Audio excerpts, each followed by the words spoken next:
মানুষের পতন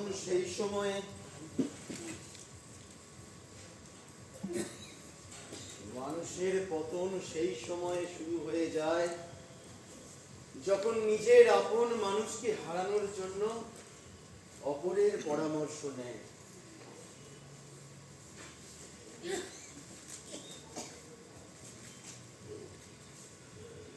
তুমি কি দেখেছো কবু জীবনের পরাজয়, দুঃখের দহনে করুণ রোদনে তার ভয়? জীবনের পরাজয়।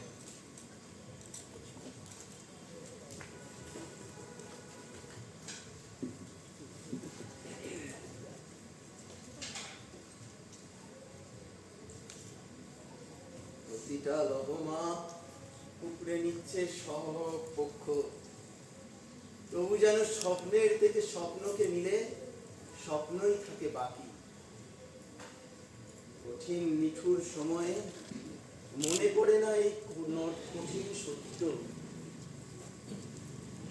তোমার এই নিজের মনে বকবক করাটা না ইদানিং বেড়েছে।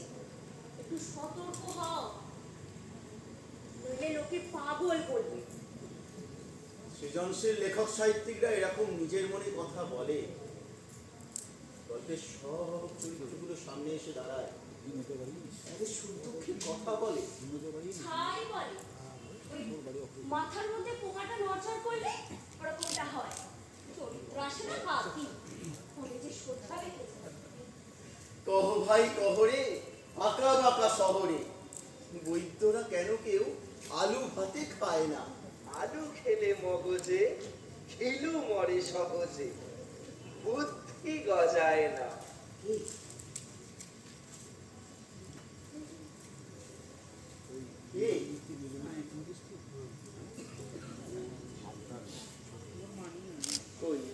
কেউ কোথাও নেই তো? নেই মানে কি? শূন্য, শূন্যের মধ্যেও পূর্ণ থাকে। কে কথা বলছো?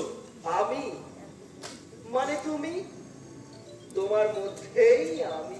হেয়ালি করো না, সাহস থাকে সামনে এসো। আমার সাহস তো আসলে তোমারই সাহস। তুমি কি সাহস করে আমাকে তোমার সামনে আনতে চাও? না না, কি আছে, আমি এত ভীরু নই যে নেপথ্যকে সামনে দেখতে ভয় পাবো। হ্যাঁ, হয়তো তুমি ভীরু নও, কিন্তু কাপুরুষ। আবার হয়তো দুটোই, ভীতু এবং কাপুরুষ। আমার কাপুরুষত্ব কোথায় দেখলে তুমি? তোমার জীবনযাপনে। জীবনযাপনে কোথায় কাপুরুষত্ব খুঁজে পেলে? কিশোর বয়স থেকে সব প্রতিযোগিতা জিততে চেয়েছো তুমি, আর এই জয়ের জন্য ন্যায় নীতি কোনো কিছু তোয়াক্কা করনি। হ্যাঁ, আমি জিততে চেয়েছি, যেটার জন্য যা যা করণীয় তাই করেছি আমি। এর মধ্যে ন্যায় অন্যায়ের প্রশ্ন আসছে কোথেকে? তোমার প্রথম কাব্যগ্রন্থর নামটা যেন কি? অনিশ্চিত সময়ের মুখোমুখি। কেন এই কাব্যগ্রন্থের নাম জানতে চাইছো কেন তুমি? তুমি তো ছিলে না, চাঁদ ছিল নিঃসঙ্গ একাকী, কাঁপ ছিল বাঁশপাতার মতো। আমার লেখা কবিতা সাক্ষী ছিল চাঁদ অনেকটা দূরে, মাথার উপরে যেমন থাকে অনন্তকাল। হ্যাঁ, এই লাইনগুলো তোমার, কিন্তু আসল লাইনগুলো তো ছিল কাঁপ ছিল বাঁশপাতার মতো সুবর্ণ রেখার স্থির জলে, আর কেউ ছিল না, খালি একা চাঁদ সাক্ষী। এইগুলো তো সন্দীপ দত্তর কবিতার লাইন। হ্যাঁ, সন্দীপের কবিতার একটা লাইনের সাহায্য নিয়েছিলাম আমি। একটা লাইন না পুরো কবিতাটা? সন্দীপ গরিব ঘরের ছেলে, একটু ভাবুক, কবি কবি ভাব। ও তোমাকে কবিতাটা পড়তে দিয়েছিল, তুমি ক্লাসের ফার্স্ট বয়।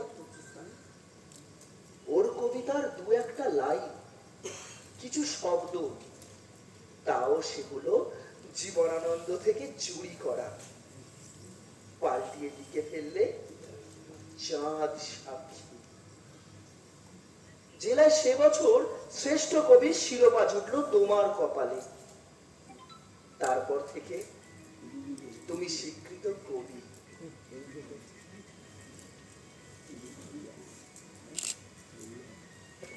কি, বাক্যবান উড়িয়ে গেল? অন্যের ভাবনার এরকম ছায়া ছায়া রূপ অনেক লেখকের লেখনীতেই পাওয়া যায়। কেন, রবীন্দ্রনাথের ছোট গল্পেও তো এডগার অ্যালান পোর লেখার ছায়া পাওয়া যায়।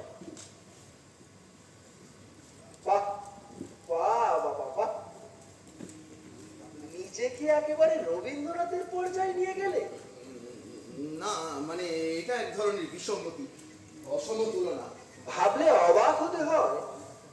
কোনো ব্যক্তির বিরুদ্ধে কোনো অভিযোগ, বিশেষ করে তার নৈতিকতা নিয়ে কেউ যদি হিংসা করে, কোনরূপ ছলনা করে তার বিরুদ্ধে কুৎসা রটিয়ে দেয়। অন্যায় কে কে কে এই অন্যায় করেছে?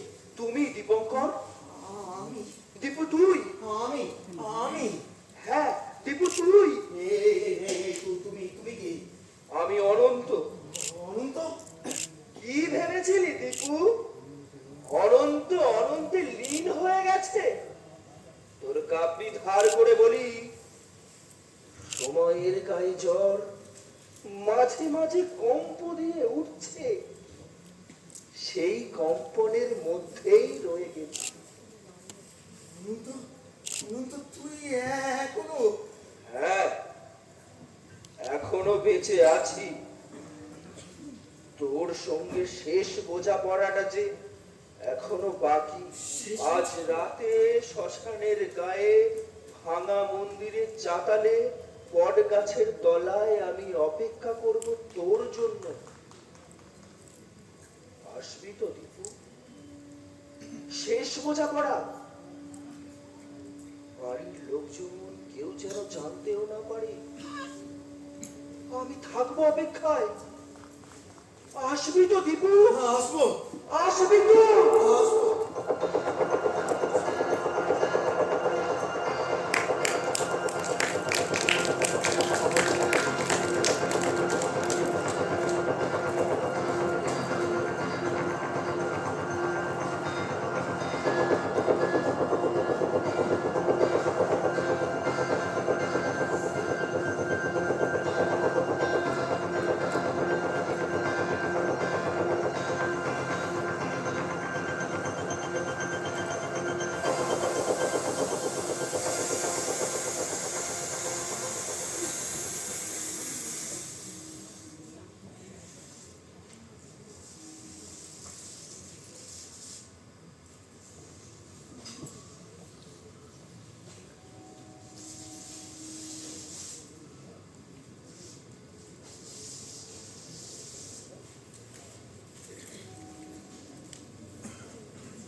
আয় দীপু। কি চাস কি তুই অনন্ত? তুই চা খাবি দীপু? না, কি জন্য ডেকেছিস সময় বল। এত তাড়া কিসের দীপু? এখনো তো গোটা রাতটা বাকি। গোটা রাত আমি তোর সঙ্গে থাকবো ভাবলি কি করে? আচ্ছা, তুই ওরকম অন্ধকারের মধ্যে রয়েছিস কেন?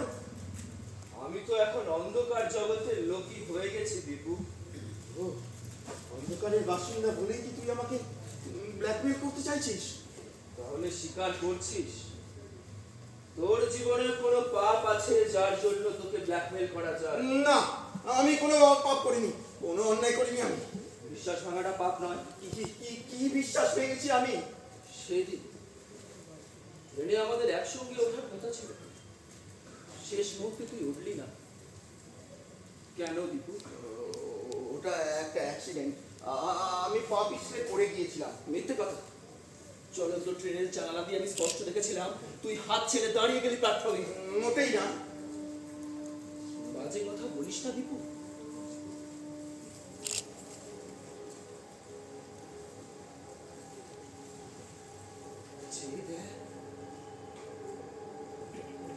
বাইরে জমাট অন্ধকারটা কিরকম মুড়ি মেরে আমাদের মনের কথা শুনছে। এটা তো মিথ্যে বলা রাত নয়। ঠিক আছে তাই যদি হয়।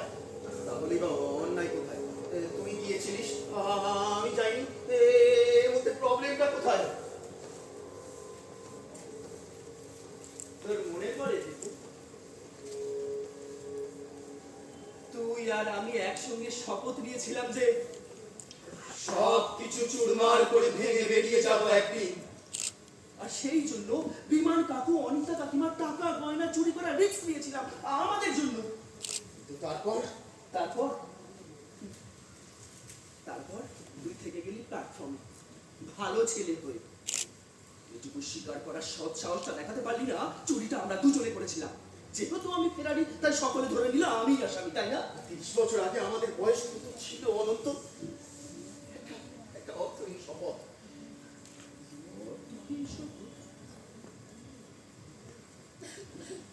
কত বড় অকৃতজ্ঞ তুই দীপু। অর্থহীন শপথ না? কে শিখেছিল আমার সেই শপথটা নিতে? দিনের পর দিন কে আমাকে বুঝিয়েছিল যে ওই ছোট্ট 2 চামচের মধ্যে আটকে থাকা জীবনটা মেনে নেওয়ার জন্য আমাদের জন্ম হয়নি অনন্ত?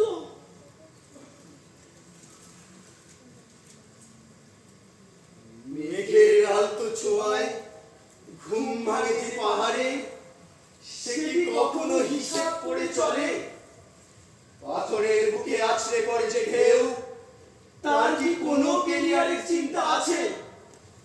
জীবন কখনো এতটা তুচ্ছ হতে পারে না অনন্ত, পারে না। আমরা লাফ দিয়ে ঝাঁপ দিয়ে সেই জীবনটা ধরবো।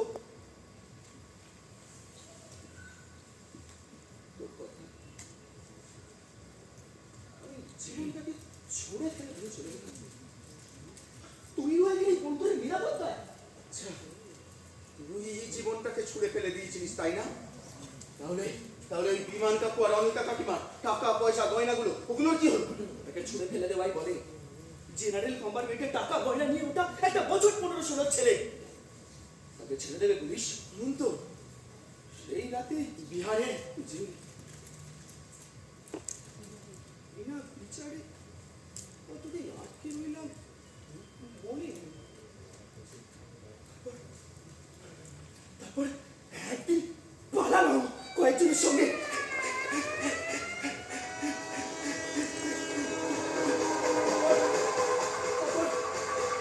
কয়েক হাতে জল খেয়ে বোম্বে।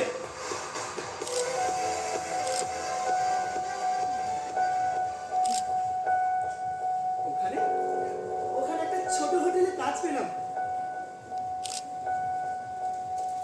এমনি এমনি অবশ্য পাইনি। ওখানকার যে একটু ঘরের রাতে শুতে হতো আমার। লোকটা লোকটা পালা পালা করে নচ্ছিয়ে যেত আমার।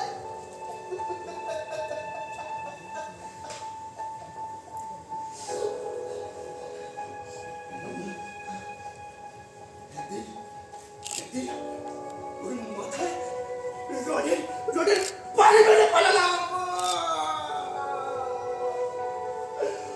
আরো আরো অন্ধকার অন্ধকার অন্ধকার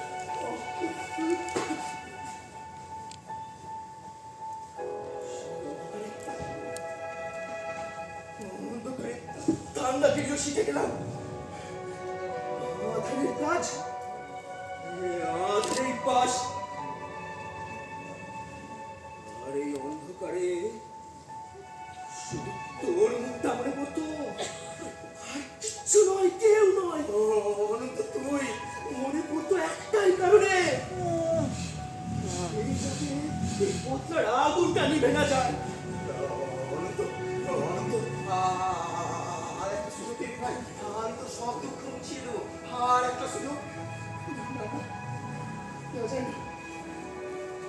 অনন্ত অনন্ত এত যন্ত্রণা গেছে তো, তুই পালিয়ে এলি না কেন ভাই? কারণ তুই তোর ওই শপথ, ওই শপথটাকে আমি হারে হারে নিয়েছিলাম। বুঝেছিলাম সবটাই মিথ্যে। এই পৃথিবীতে মানুষ শুধু একটা সামগ্রিক কলস চায়। কখনো বা তার নাম সম্পর্ক, কখনো বা তার আদর্শ, কখনো বা তার নাম সংসার। কিন্তু জীবন জীবনকে কেউ চায় না। আর আমি জীবনের স্বাদ পেয়ে গেছি এখন। কিন্তু কিন্তু এ তো পশুর জীবন। আরে পশুরাই তো ঠিকঠাক বাঁচে, প্রত্যেকটা মুহূর্ত নিয়ে বাঁচে, ভবিষ্যতের কথা ভাবে না, নিরাপত্তা খোঁজ করে না, ওই আদর্শে খ্যাম নামি নেই। অনন্ত, তাই তোর এই মানুষের জীবনটাকে, অনন্ত, এই লেখকের জীবনটাকে আমি শেষ করে দেবো দীপু। তৈরি হয়ে যা ভাই। না অনন্ত, অনন্ত, আর একটা সুযোগ দিবি। আমি তোর সব যন্ত্রণা মুছিয়ে দেব। আর একটা সুযোগ। সুযোগ?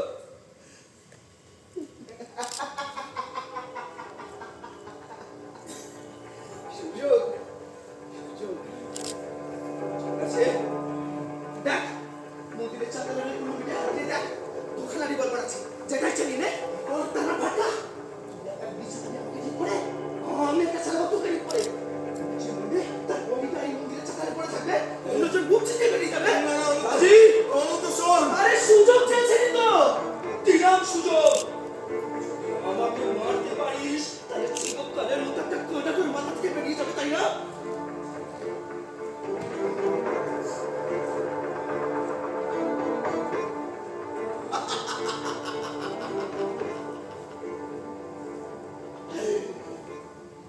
আবার আবার আমি জিতলাম।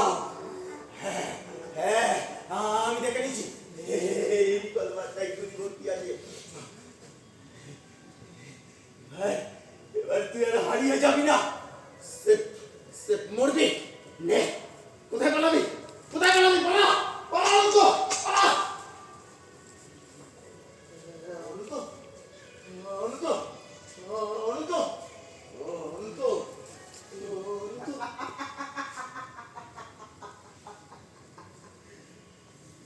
মৃত্যুর জন্য তৈরি হওয়া সাহিত্যিক অধ্যাপক দীপঙ্কর চৌধুরী। না না অনন্ত, আমাকে বাঁচতে দে অনন্ত। শেষ ইচ্ছেটা বলে না দীপু, তারা করিস না, তোকে শুয়ে আমায় ভোরের ট্রেনটা ধরতে হবে। না কি হলো দীপু, মরতে ভয় পাচ্ছিস নাকি? না না রে অনন্ত, না না, মিথ্যেরই বোঝা আমি আর বুঝতে পারছি না। সারা জীবন শুধু জড়ো করে গেলাম, বুঝতেই পারিনি এত আবর্জনা নিয়ে করবো কি আমি। মা, মার আমাকে তুই, মা। শুধু শুধু একটা শেষ ইচ্ছে, প্লিজ। কি শেষ ইচ্ছে? আমাকে মারার পর তুই তোর ওই নোংরা জামা কাপড় ছেড়ে আমার এই পরিষ্কার পাজামা পাঞ্জাবি পরে বেরিয়ে যাবি। আর তোর ওই জামা প্যান্ট আমার ডেড বডিতে বিছিয়ে দিবি যাবার আগে। মানে এরকম ইচ্ছে কেন? গায়ের গন্ধটা জড়িয়ে মনে মনে তোর সঙ্গে এক হয়ে পড়তে ইচ্ছা করছে ভাই।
দাও দাও অপরূপ রূপ, ঝরে তার আত্মার বিদ্যুৎ, প্লাবনে করুণা, উপপ্লবে বিপ্লবে অমর।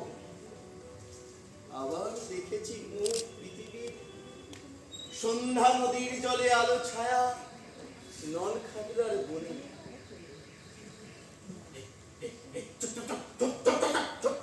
কবিতা ওই নলখানা বনে লাশ ফেলে রেখেছি, লাশ।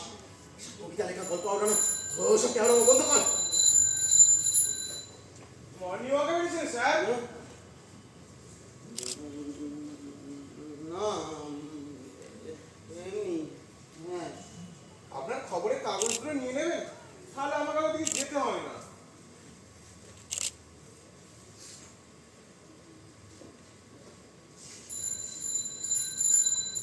আমার কাগজ কাকে দিল কে জানে? না না, এখানে আর বেশিক্ষণ অপেক্ষা করে ঠিক হবে না, এখন স্টেশনে পৌঁছতে হবে। হাঁটতে বেরিয়েছেন বাবু? হ্যাঁ হ্যাঁ হ্যাঁ, ওই স্টেশনে যাবো। তুমি যাবে? স্টেশন? এত সকালে কোন গাড়ি ধরবে? না মানে গাড়ি নয়, গাড়ি নয়, আসলে একটা অন্য কাজ আছে। যাবে? চলুন, থানা হয়ে যাবো। হ্যাঁ, থানা? এই তো থানায় যাবে কেন? থানায় যাবো বলিনি, থানার পাশের গলি দিয়ে যাবো। ও, না ঠিক ঠিক আছে, চলো। এদিকে কোথায় এসেছিলেন বাবু? ওই একটা কাজ ছিল। কাজ? এত সকালে? এই যে বলেন হাঁটতে বেরিয়েছেন? হ্যাঁ, হাঁটতেই বেরিয়েছি, কাজও ছিল। তাই বলুন, তাই বলুন। এত সকালে শ্মশানের দিকে তো কাউকে হাঁটতে দেখি না। তা কেউ মারা গেছেন নাকি? না না, মারা যায়নি, আসলে ওই বুঝেছি বুঝেছি, লেখালেখি করেন তো, অনেক জায়গায় ঘুরতে ঘুরতে হয় আপনাদের। সেদিন বৌদিমণিও বলছিলেন, বুঝলে সনাতন, তোমার দাদাবাবুকে বাড়িতে পাওয়াই মুশকিল।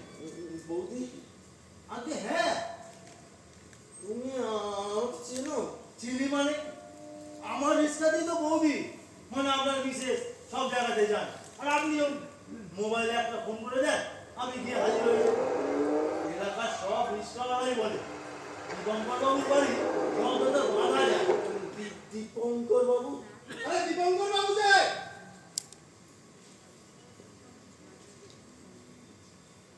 এত সকালে এদিকে কোথায়? না মানে এদিকে একটা বাবু শ্মশানের দিকে গিয়েছিলেন। শ্মশান? কে মারা গেল? না, মারা যায়নি, আসলে একটা ব্যক্তিগত ব্যাপারে। ব্যক্তিগত ব্যাপার? শ্মশান? তবে আপনারা লেখক মানুষ, ব্যাপার স্যাপারই আলাদা আপনাদের। তা এবার কি বাড়ি? হ্যাঁ হ্যাঁ, বাড়ি গিয়ে একটু রেস্ট নেব। সে কি বাবু, এই যে বললেন স্টেশনে যাবেন? না না, স্টেশনে তো যাবো। তুমি চলো চলো, তাড়াতাড়ি কি চলো। ব্যাপার দীপঙ্কর বাবু? আপনার কি শরীর টরীর খারাপ? না, শরীর খারাপ কেন হবে? শরীর ঠিকই আছে আমার। হ্যাঁ, সকালের এরকম ঠান্ডা হাওয়া, আপনি এত ঘামছেন কেন গো? কোন ট্রেন ধরবে? ট্রেন নয়, আসলে একটু কলকাতার দিকে যাবো। সে কি বাবু, এই যে বললেন গাড়ি ধরবেন না, অন্য কোনো কাজ আছে? না, গাড়ি তো ধরবো, এই ও কাজও আছে। তুমি চলো চলো। কলকাতায় কোথায় যাবেন? ওই ওই একটু ধর্মতলার দিকে। আপনার গাড়িটা কি হলো? হেঁটে যেতে পারতেন, ট্রেনে যেতে কষ্ট হবে। না মানে ওই ড্রাইভারটা আসছে না কদিন। ঠিক আছে, আপনি আমার সঙ্গে চলুন, আমি ব্যবস্থা নিয়ে আপনাকে কলকাতায় পৌঁছে দেবো। আপনি আসুন। না মানে আপনি আবার? আরে আমাদের একটা গাড়ি কিছুক্ষণের মধ্যেই কলকাতায় যাচ্ছে, আপনাকে ধর্মতলায় পৌঁছে দেবে। ঠিক আছে, চলো। ও হ্যাঁ সনাতন, বলুন স্যার। তুই এখন যা, পরে আমার সাথে দেখা করিস। কেমন? আপনি আসুন। আপনি আমায় কোথায় নিয়ে যেতে চান?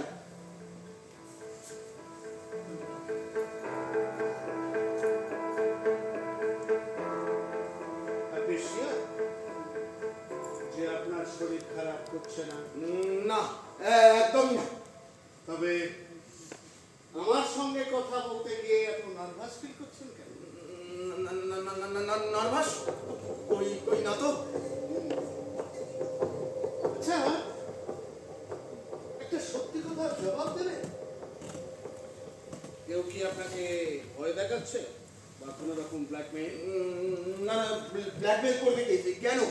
শ্মশানের দিকে কেন গিয়েছিলেন এত সকালে? কারোর সঙ্গে দেখা করতে? না না, মানে আমি যাবো, চলুন। একটু অপেক্ষা করুন। আমি সনাতনকে পাঠিয়েছি আপনার মিসেসকে এখানে ডেকে নিয়ে আসার জন্য। ও তো আপনার বাড়ি চেনে না। এটা আপনি কি করলেন?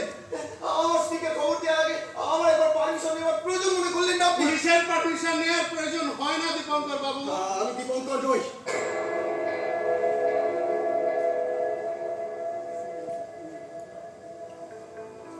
আপনি দীপঙ্কর নন।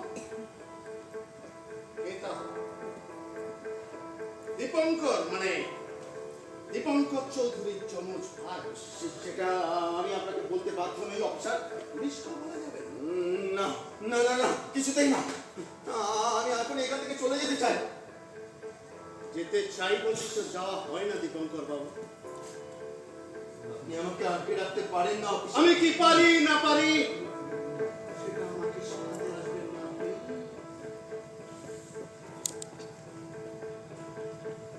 আপনার স্ত্রী এখানে না আসা পর্যন্ত আপনাকে এখানেই থাকতে হবে। আপনি তাহলে বিশ্বাস করবেন না যে আমি দীপঙ্কর চৌধুরী নই?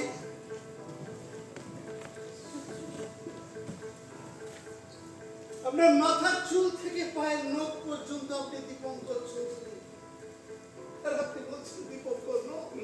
না না না, এই কথা আমি কতবার বলবো আপনাকে? আমি পেয়েছেন অফিসার, পেয়েছেন?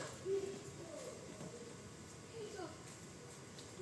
কি গো, কি ব্যাপারটা কি? বাড়িতে কাউকে কিছু না বলে কোথায় চলে গিয়েছে? কে আপনি? কি বলছেন? ইনি আপনার স্ত্রী? স্ত্রী নন? না, আমি এনাকে চিনি না। এ, কি চাকা বলছো? হ্যাঁ, কি হয়েছে তোমার? ভালো করে তাকান, তাকিয়ে বলুন। এই ভদ্র মহিলা মানে সুমিতা দেবী আপনার স্ত্রী নন?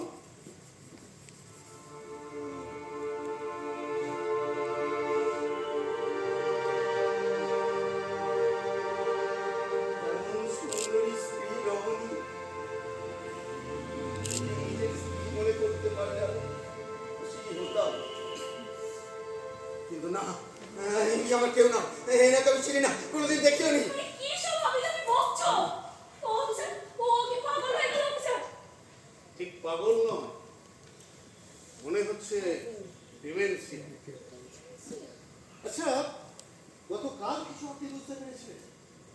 না, কাল সন্ধ্যাবেলা এই পায়জামা পাঞ্জাবিটা পরে বেরিয়েছিল 8টা নাগাদ। তারপর সারা রাত ফেরেনি। মোবাইলে ফোন করে দেখি ওটা বাড়িতে ফেলে গেছে। গোটা রাতটা আমরা টেনশন করে কাটিয়েছি। আর ভোর রাতে আপনাকে ফোন করেছি। এর আগে ওনার এরকম কোনো প্রবলেম হয়েছিল? না, তবে তবে লাস্ট 7 দিন ধরে না ও একটা অদ্ভুত আচরণ করছিল জানেন। খালি বলতো খিদে নেই, রাত্রিতে জেগে উঠে বসে থাকতো। এমনকি লেখালেখিও পর্যন্ত করছিল না। আমি ভাবতাম লেখক মানুষ, কত রকম কত কি চলে ওদের মনে। ঠিক আছে, আপনি এখনই বাড়ি গিয়ে ওনাকে ভালো কোনো ডাক্তারের সাথে কনসাল্ট করুন। আপনারা তাহলে বিশ্বাস করবেন না যে আমি দীপঙ্কর নই? করব, বিশ্বাস করুন। যদি আপনি আমার সবকটা প্রশ্নের ঠিকঠাক জবাব দিতে পারেন তাহলেই করব। কি প্রশ্ন আপনার? এক, আপনি সকালবেলা শ্মশানের দিকে গিয়ে কি করছিলেন? দুই, আপনি দীপঙ্কর চৌধুরীর পাজামা পাঞ্জাবি পেলেন কোথায়? তিন, কেনই বা দীপঙ্কর চৌধুরীর সঙ্গে আপনার চেহারার বা কণ্ঠস্বরের আশ্চর্য রকমের মিল? এবং চার, আর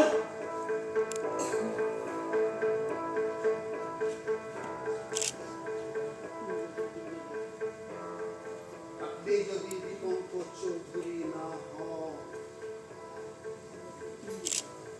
তাহলে আপনি কে? আপনার আসল পরিচয়টাই বা কি? সব সব বলছি আমি, কিন্তু আপনার ওই 3 নম্বর প্রশ্নের উত্তরটা আমি কিছুতেই দিতে পারবো না অফিসার।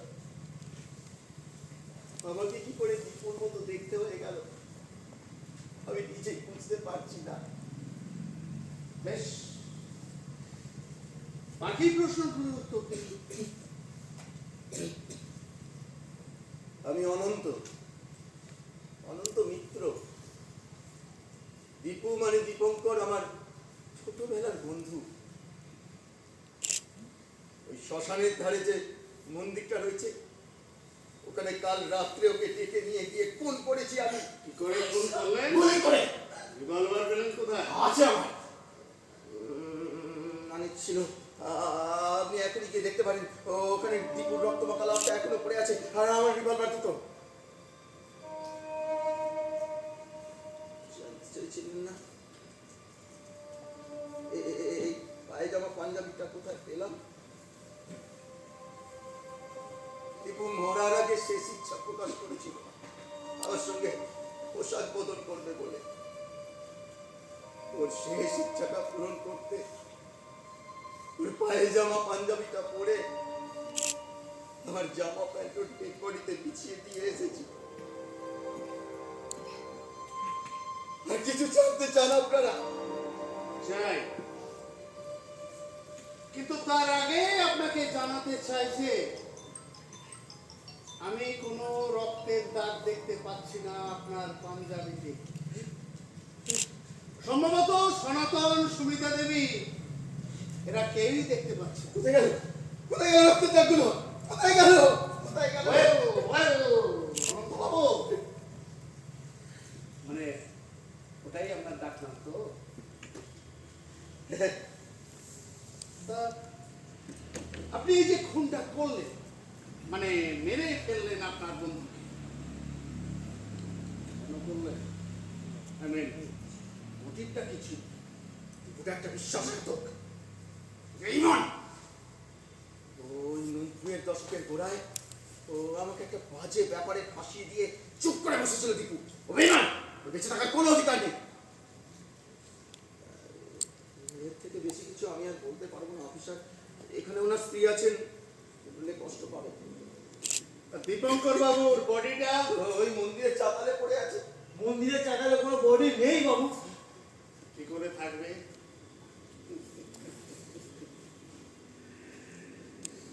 বডিটা তো এখানে।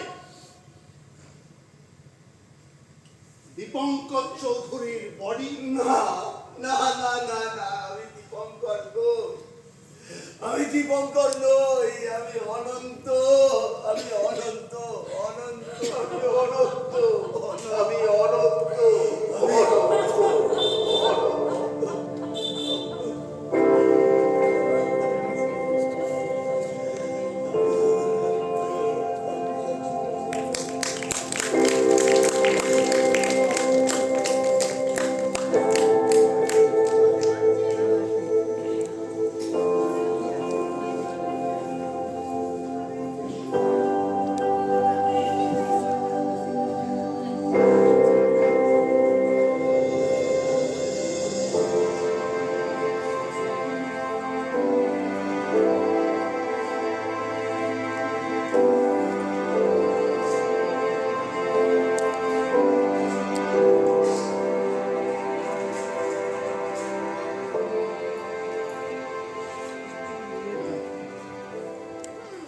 না না, মিউজিক থেরাপি চলবে কদিন। হ্যাঁ, 7 দিন পরে আমাকে রিপোর্ট দেবেন, ওকে? হ্যাঁ।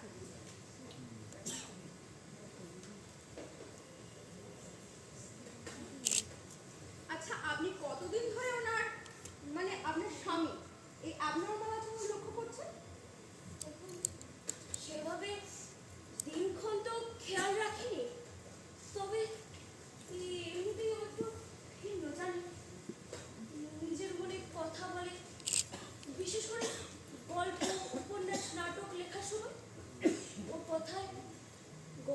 নাটকের চরিত্ররা নাকি ওর সঙ্গে কথা বলে। তবে ইদানিং কি হলো, থামলেন কেন? ইদানিং কি? না মানে মাসের আগে আমাদের পাড়ার বিমান কাকু মারা গেলে ও শ্মশানে গিয়েছিল। আর শ্মশান থেকে ফিরেই না কেমন একটু চুপচাপ হয়ে গেল জানে, আমাদের সঙ্গে ঠিকমতো কথা বলতো না। হঠাৎ হঠাৎ চমকে চমকে উঠতো আর মাঝে মাঝে অনন্তর মতো বলতো। মানে এখন সে, মানে উনি অনন্ত নামে নিজের পরিচয় দিচ্ছেন, তাই তো? হ্যাঁ। তাই অনন্তকে আপনি চেনেন? না, তবে শুনেছি ও ছোটবেলার বন্ধু, স্কুলে একসঙ্গে পড়তো। তবে অনন্তর একটা বাজে ইতিহাস আছে, একটু কলঙ্কময়। কিরকম? এই এই অনন্ত নাকি 90 দশকের গোড়ার দিকে আমাদের এই বিমান কাকুর বাড়ি থেকে নামি দামি কিছু জিনিসপত্র চুরি করে নিয়ে বেপাত্তা হয়ে যায়। তা এ ব্যাপারে দীপঙ্কর বাবুর মতামত জানেন? না, তবে অনন্তর এই কাজকে উনি মন থেকে মেনে নিতে পারেন। তা মেনে নিতে চাননি মানে দেখুন, আপনার কথা মতো দীপঙ্কর বাবুর যে আচরণগত অসঙ্গতি লক্ষ্য করা যাচ্ছে, তাকে আমাদের মনোরোগের ভাষায় হাই ফাংশনিং ডিপ্রেশন বলে। এই সমস্ত রোগীরা দৈনন্দিন কাজকর্ম চমৎকারভাবে সেরে ফেলে।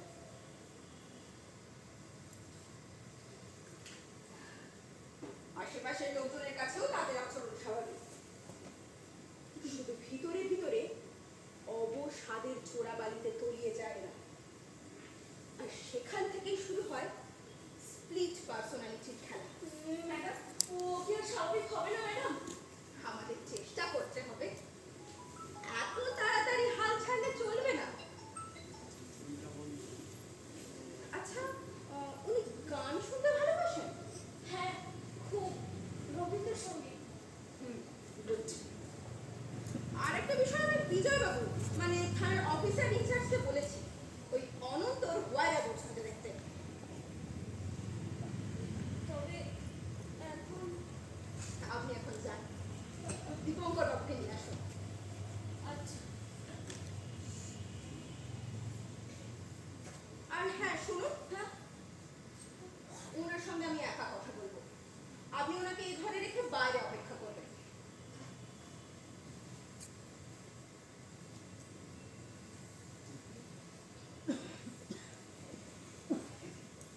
হ্যালো, হ্যাঁ বিজয় বাবু, হ্যাঁ হ্যাঁ, কোনো খোঁজ খবর পেলেন?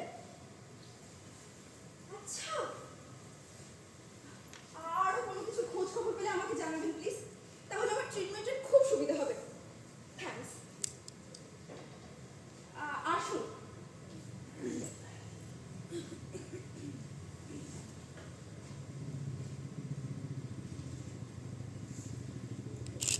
বসুন দীপঙ্কর বাবু। বুড়ো নামে ডাকলে আমি কিন্তু সারা দেবো না। ও, আপনি তো Ananta. Sorry sorry, extremely sorry. Please be seated.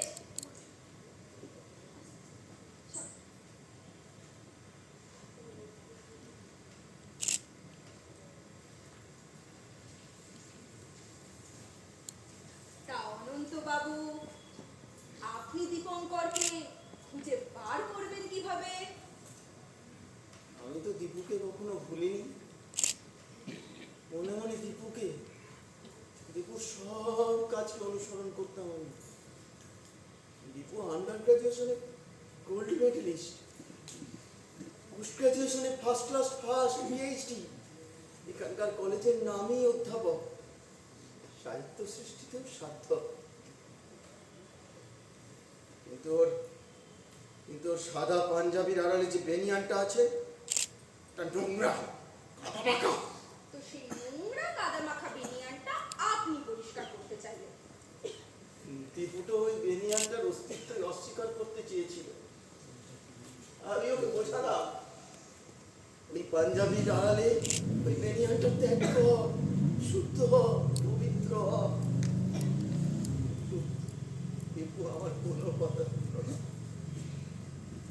কিন্তু আমি দীপুকে শ্মশানের বটতলার পাশে ভাঙা মন্দিরের সামনে রাখে। আমি ওকে অপশন দিয়েছিলাম, ওরা তো বন্ধ খুলে দিয়েছিলাম, কিন্তু ভুল করলো, গুলি চালালো। বন্ধুকে তো গুলি ছিল না, আমি বেঁচে গেলাম। ওরা আমার পালা, আমি গুলি চালালাম, লক্ষ্যভেদ, দীপু শেষ।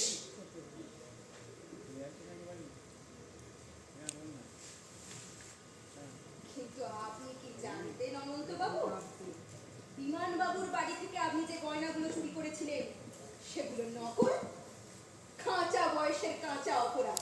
কিন্তু দীপু আপনাকে দাগি অপরাধী বানিয়ে দিল। নকল! নকল!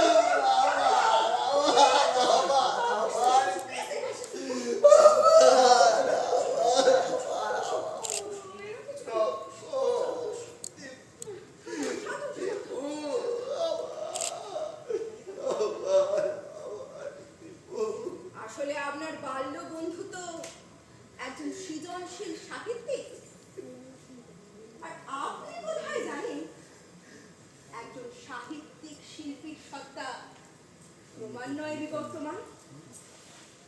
তার অন্তরে ক্রমাগত একটা সত্তার মৃত্যু হচ্ছে, অন্য সত্তা জেগে উঠছে। দীপঙ্কর বাবু এক সত্তা দিয়ে আপনাকে রক্ষা করে অতীতের পরিস্থিতি মুক্ত হতে চাইছে, আবার অন্য সত্তায় ভালোবেসে অনন্তের মধ্যে লীন হতে চাইছে। এ এক আজব খেলা।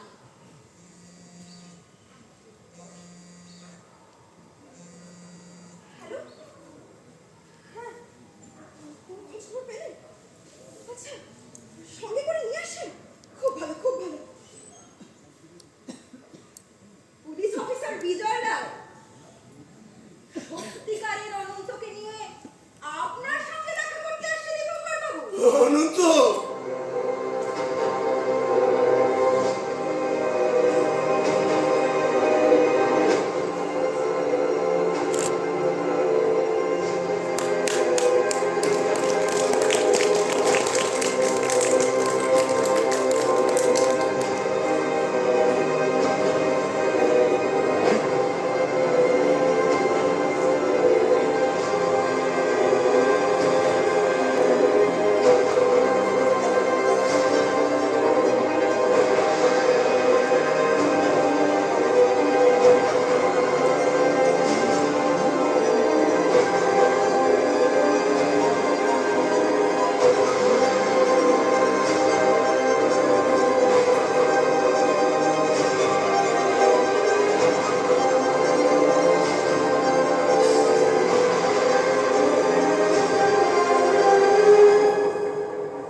আমাকে বাধ্য হয়ে ওকে নার্সিংহোমে অ্যাডমিট করাতে হলো ম্যাডাম।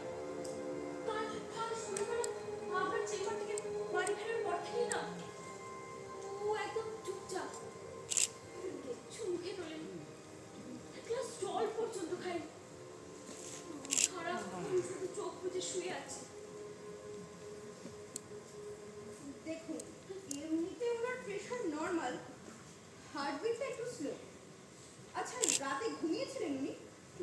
না, মাঝে মাঝে বিছানায় উঠে বসছিলেন আর হাতে মুঠি পাখি মাথায় চাপড় দিচ্ছিলেন, তারপর আবার শুয়ে পড়ে খানিকক্ষণ চুপচাপ।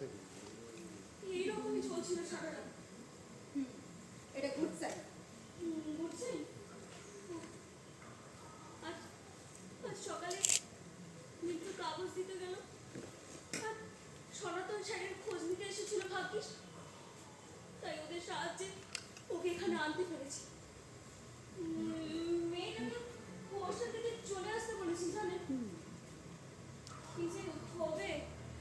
শুনতে পাচ্ছেন মাস্টারমশাই?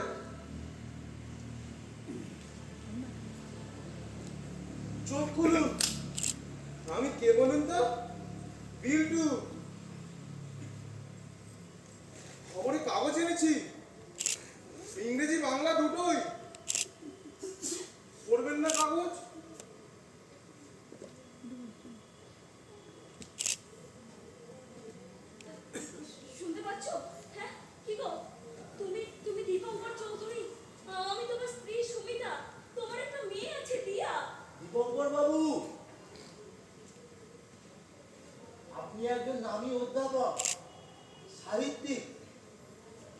শুনুন, আমি কে বলুন তো?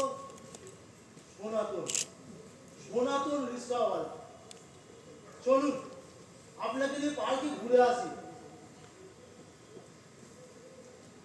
দীপঙ্কর, শুনতে পাচ্ছ দীপঙ্কর?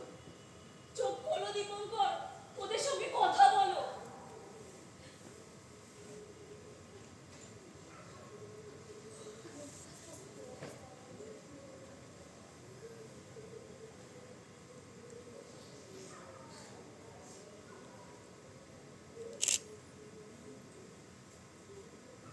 আমি অনন্ত। দীপুটা যদি ফিরে আসে, যদি মিরাকেল ঘটে, তবুও বলবে আমি অনন্ত। কিন্তু ও তো ফিরবে না। আমি নিজের হাতে ওকে খুন করেছি। তবু যদি মিরাকেল ঘটে, আয়, আয় অনন্ত, আয়, আয়। এসে তোর এই মিথ্যের বোঝা থেকে তোর অনন্তকে মুক্তি দিয়ে যা। আয়, আয়, আয়। অনন্ত,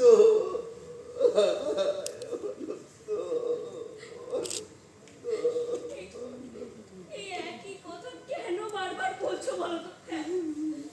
ম্যাডাম, ও এরকম করছে কেন? বলো না ম্যাডাম। উনি এখন এমন এক জগতে রয়েছেন যেখানে দীপঙ্কর অনন্ত একই শরীরে দুই আত্মা রূপে বিরাজ করছে।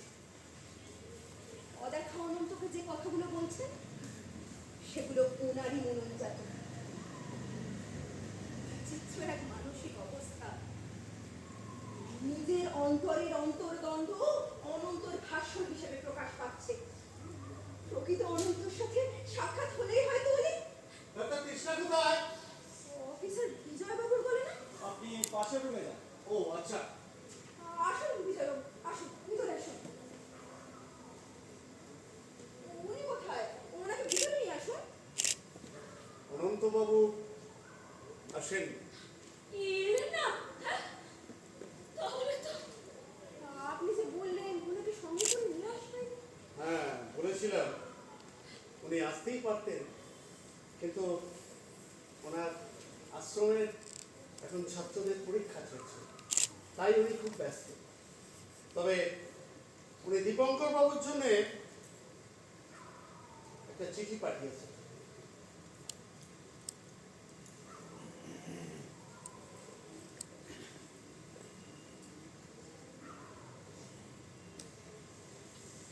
দীপঙ্কর বাবু, আপনার বন্ধু অনন্ত আপনার জন্য একটি চিঠি পাঠিয়েছে। নিন ধরুন।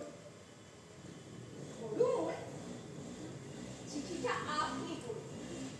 চলুন, আমরা সবাই কেবিনের বাইরে গিয়ে অপেক্ষা করি। দেখা যাক।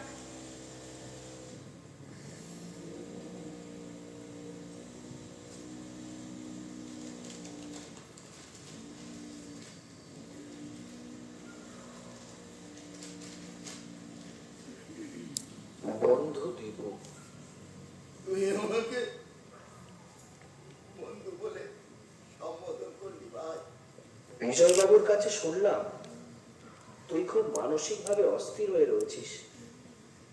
আমার সাথে সাক্ষাতে কথা বলে তুই হয়তো খানিক সুস্থির হয়ে উঠবি। হ্যাঁ রে, তোর সাথে আমার খুব দেখা হওয়া দরকার, খুব।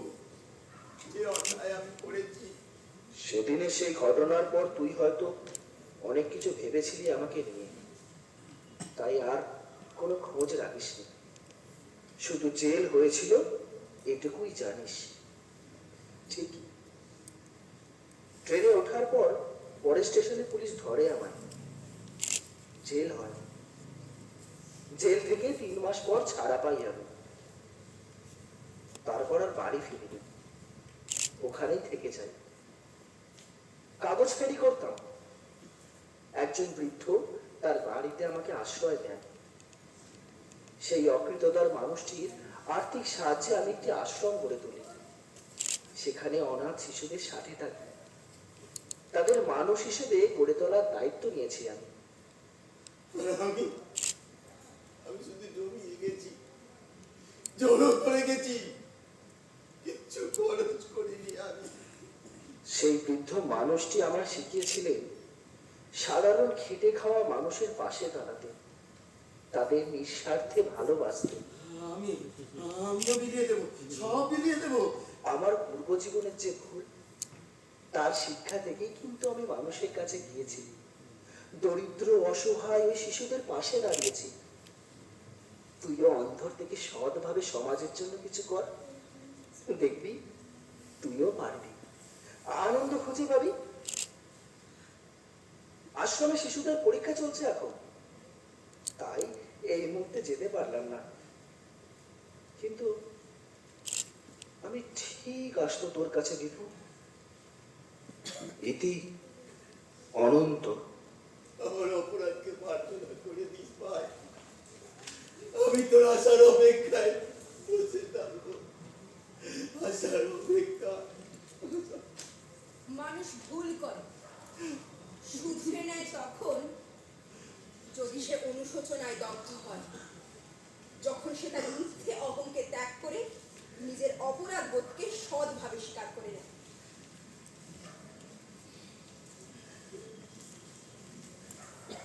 দীপঙ্কর বাবু, আপনি এখন সুস্থ? কি ভালো লাগছে? গান শুনতে খুব ভালোবাসেন, তাই তো? দীপটা, রবীন্দ্রসঙ্গীত।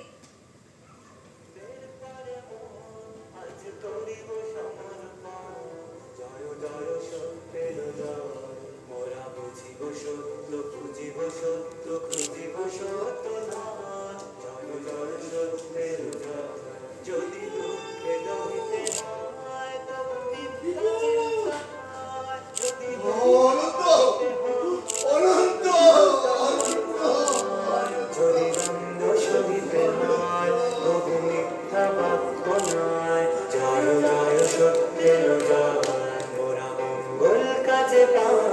আজ করিব সকলে দান, জয় জয় মঙ্গলময়, মোরা লভিব পুণ্য, শোভিব পুণ্য, গানিব পুণ্য গান, জয় জয় মঙ্গলময়।